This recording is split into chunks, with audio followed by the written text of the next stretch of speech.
Hello and welcome back to the When You're podcast, the podcast for when you're doing anything. Today we're talking about when you're watching X-Men First Class. And this movie really just came back into my brain. I don't know why. It just I have these random spurts of moments of oh my gosh, this reminds me of everything that I used to watch and I know and I love. And this movie recently came back into my memory and I was like, I have to rewatch it. For some reason, it's been too long without watching it, too long without looking at those characters and thinking about that kind of superhero genre, that superhero time when it was just starting to make a big pop, or they had already started with the X-Men franchise, but then that kind of didn't end well with the X-Men Last Stand. So they had to keep on refreshing it, find a new way to do it. And I absolutely love this movie, so I thought I'd talk about it because I did rewatch it, and it's just as good as I remember it. So I want to talk about first Charles Xavier, Professor X, played by the incredible James McAvoy. I mean, he brings so much charm to the character, so much of it, this youthful, awesome. He just really, really is perfect for this character in so many ways to bring this youth to Sir Patrick Stewart's older self, where he's more, obviously he's in the chair, he's bald, he's old, he's wise, he's got all of this stuff, but you gotta be young and foolish and crazy a little bit, you have to be there in order to become who he eventually becomes, and he really shows that off well in here. I think him using his powers throughout this movie was really, really smart and shows just a different side, what he was capable of and would have been capable of if, obviously if he had been able to keep his legs. I think that the legs are a little bit of a. I do feel bad that his legs are taken from him, but on the other hand, it's maybe it'll bring him more down to earth. It'll make him more thoughtful in how he moves and who he decides to kind of roll with, a little wheelchair joke, I guess. So what I really, really enjoy about this movie in particular is his relationship with Michael Fassbender's character, which is Erik Lehnsherr, Magneto. And the film starts with him, but I'll get to him specifically later. But their relationship to one another in this one, you really feel this friendship, but it's more of it feels pretty quick. How can you develop that level of bond in such a short amount of time? But imagine if you were able to read people's minds, how quickly you could get to know a person, their feelings, what they think, all in a matter of seconds. So for Professor X, it's more of how can we keep on growing and learning together and realize your full self? If he was a therapist, I mean, imagine the money he could make. Not that he needs it, but it's just who knows what kind of real world, a real difference he could make if he was just imagine if he was the only one with mutant superpowers and he could just read people's minds. I mean, obviously, he went more the academic route. He went down that route, and he chose to instead be a teacher, be a professor, instead of a full-on, I guess, a doctor or whatever, a real a therapist. But you get what I'm trying to say.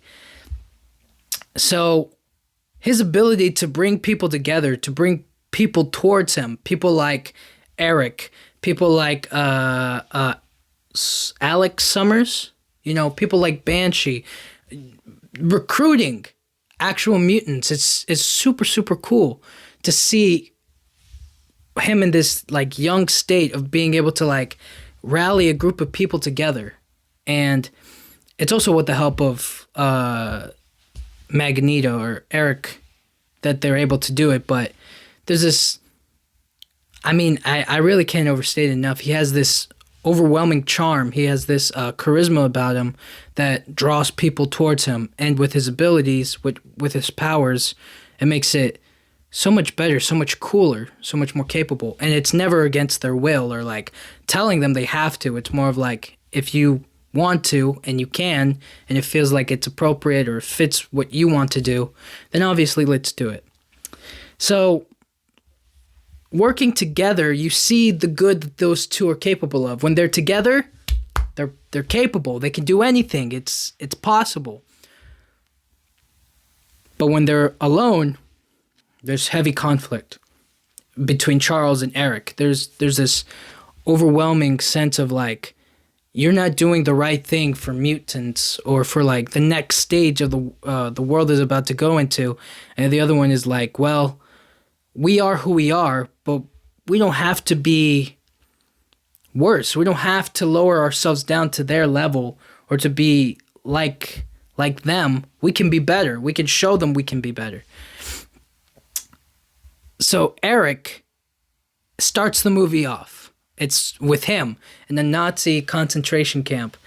And I thought that kind of origin, that beginning of it with him and Sebastian Shaw, it's so heartbreaking to watch because I always think of like, imagine if you were that age, you were kept imprisoned, and then the person who's in charge, the one person who's like, who can either make your life heaven or it can make it hell.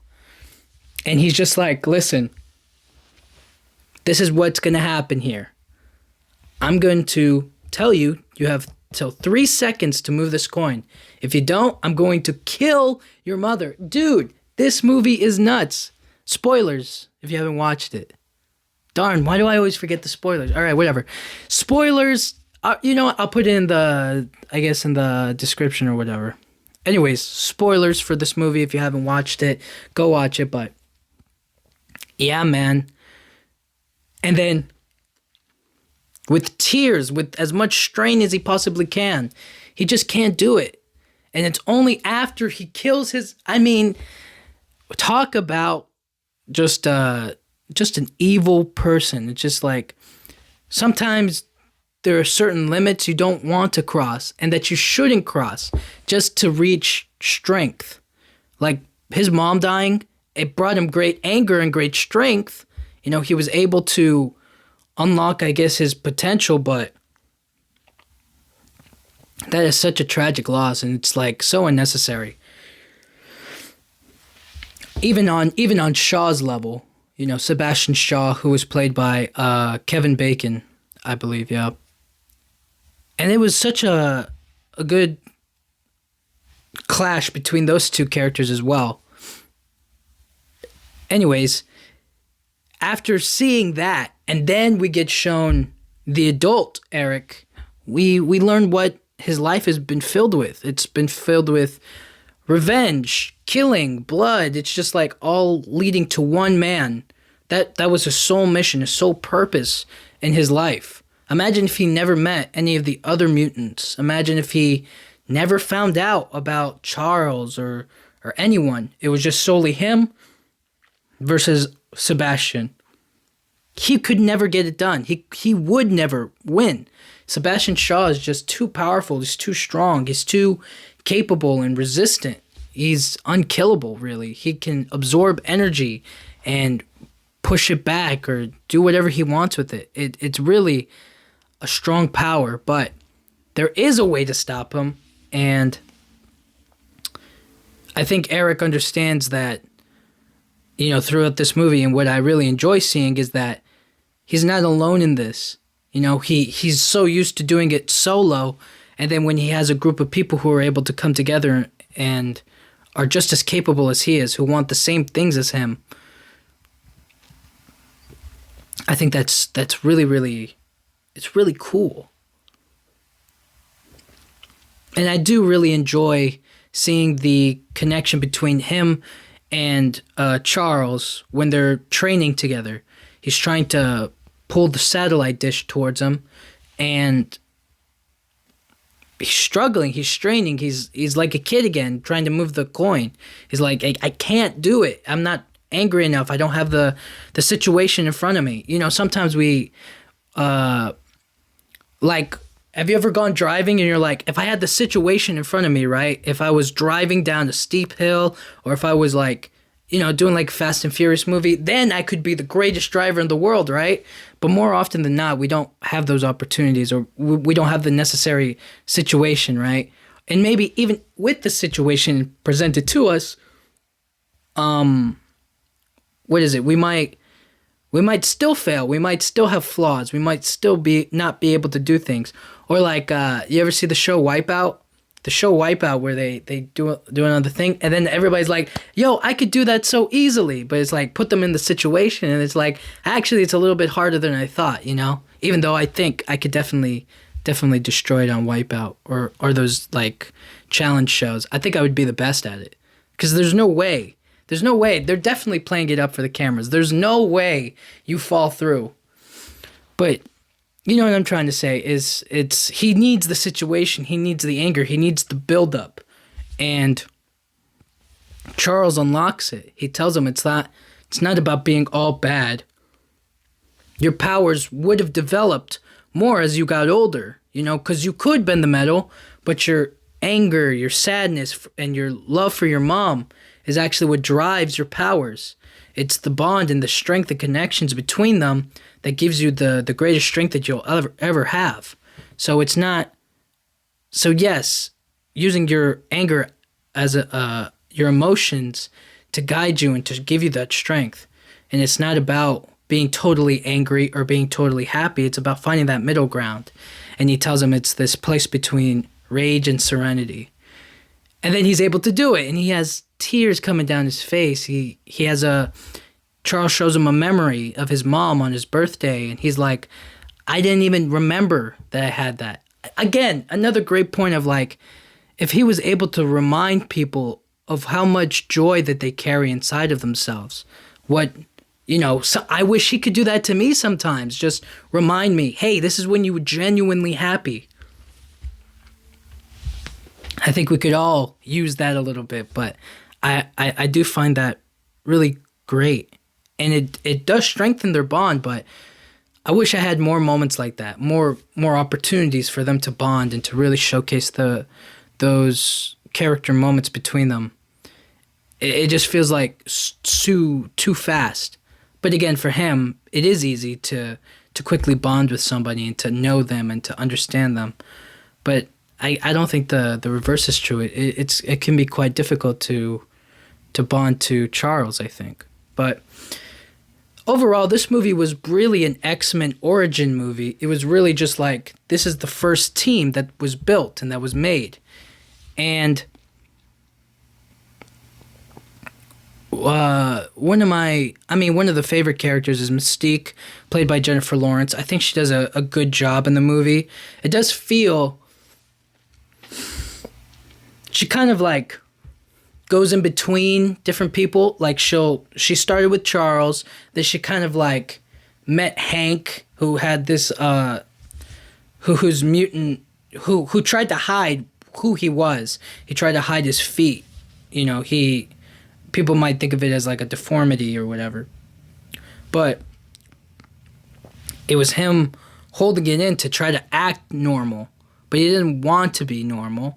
I mean, he just wants to be normal. He doesn't want the deformity of it. He just wants to look like a regular person. And so does she for the time.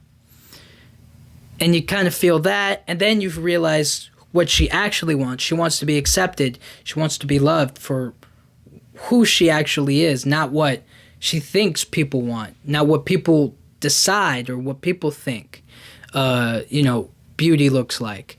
And also Erik shows that to her. And it's just this great character moments where it's like one person thinks one way, another character thinks another. And when it all comes together, you see the different viewpoints. You see why she ends up falling for, maybe deciding to join Erik.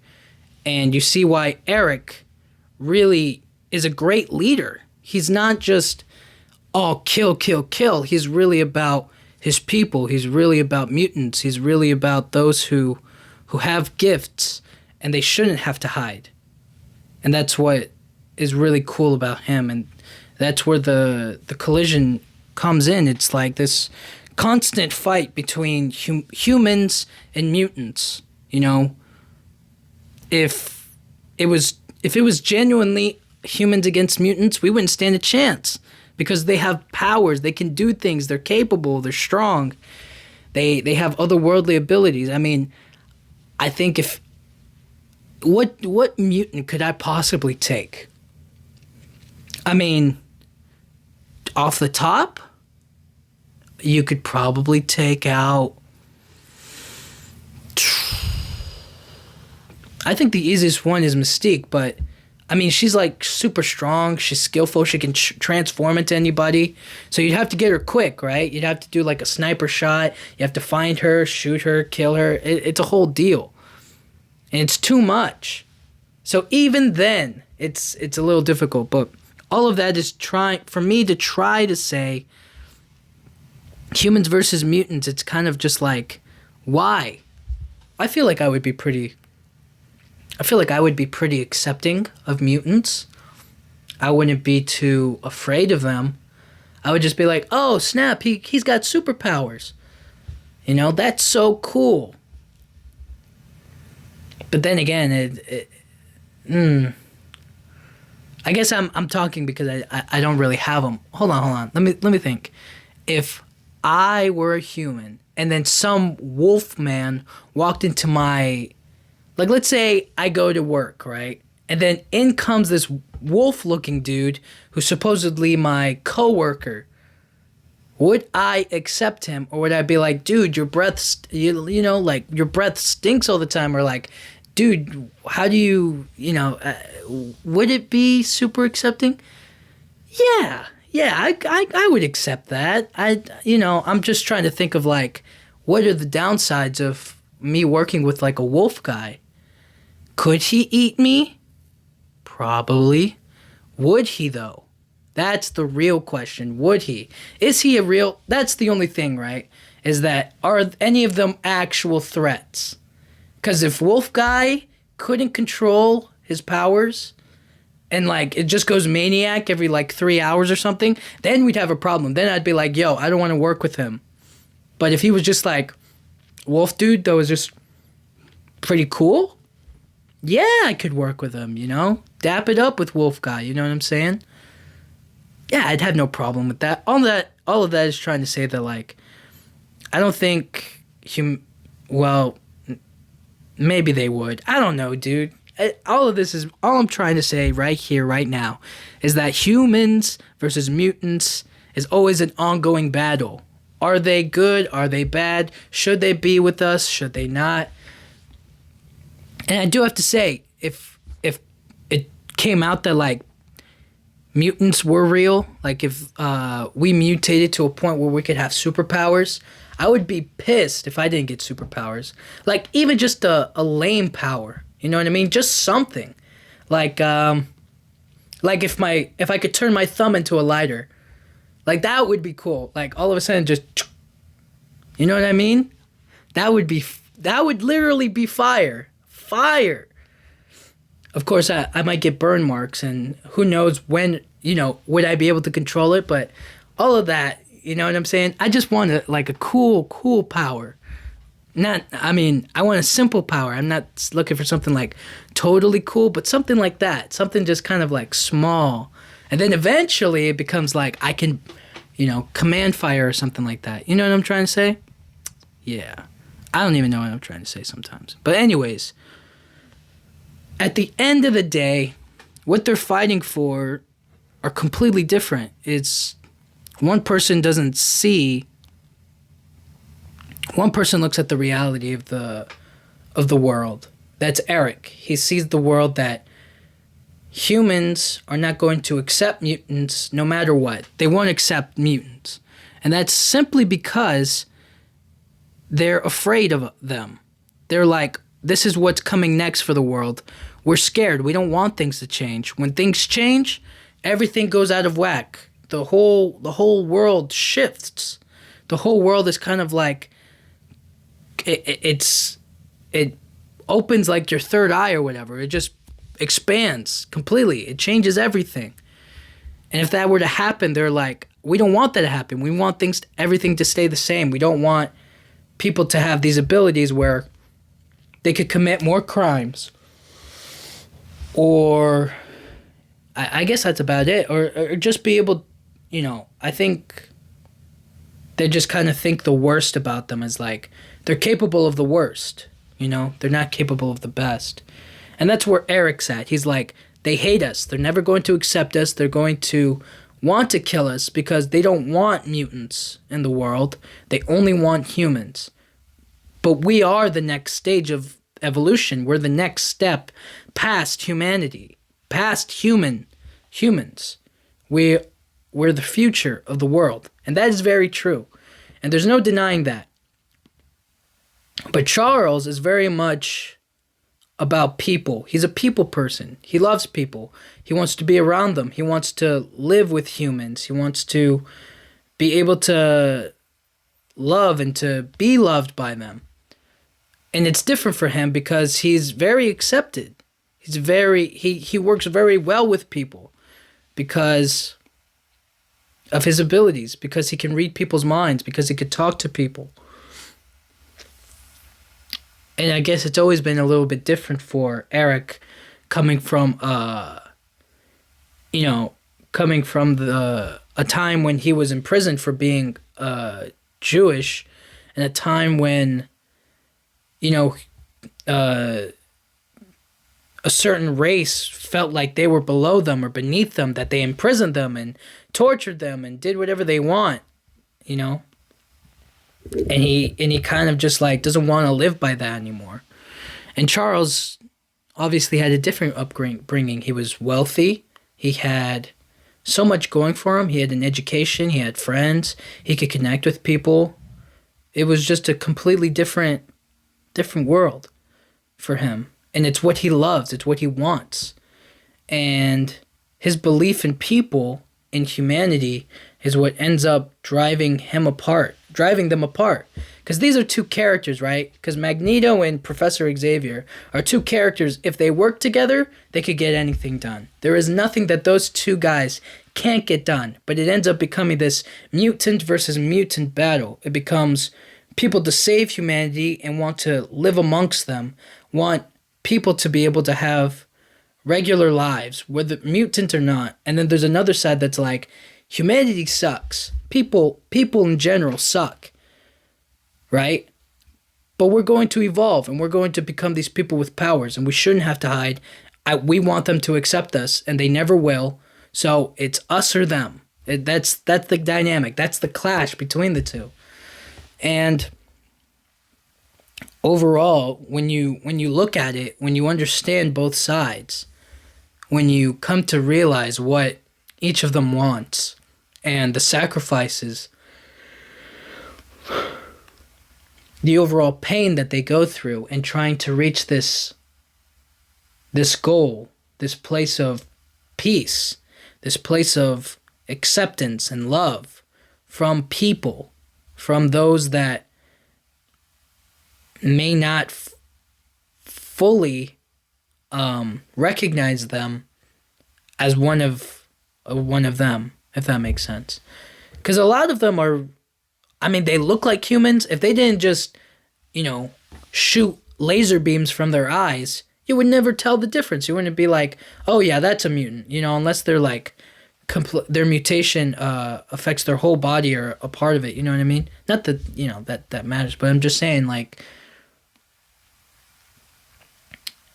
overall, when I'm in society is like, mutants should be able to live, breathe, and be accepted by the world, by humanity. And the other side is like, listen, humans, you had a good run. But now we've evolved and we're past that. And there's this just a lovely place and push between these two sides. And that's where I feel it is such a shame, to see two characters that could get so much done, but instead fight each other, And so that's X-Men First Class. Those are the things I get out of these movies. It's really more of like a thought experiment, or just a complete place, a place of like what would happen in the real world if mutants were real. And I don't know. I think for me, like, you have to think that was the time that the movie is set is like during the Cuban Missile Crisis. So I wouldn't even be born then. So if, like, say from then, right, to when I was born to where I am now, how would we normalize being a mutant? I think we would. I think we'd be more accepting. I think we'd evolve. I think we'd definitely, we'd definitely appreciate it and think it was cool. I just don't know. What the, what would war look like? It would be so much different, right? We would rely on certain powers or certain things. And there would be, obviously, breeding options, like people trying to get married or like have kids so that they can have strong mutant babies. That's definitely got to be a thing in the comics, I think. But anyways, X-Men First Class is a great movie. Definitely go watch it if you haven't watched it. It's got great dialogue between characters. It's a perfect introduction if you've never seen any of the X-Men movies. And I mean, I would recommend watching most of them, not all of them, but you know what I'm trying to say. Anyways, thank you guys so much for listening. Thank you guys so much for watching on YouTube. It means so much to me. And yeah, thank you.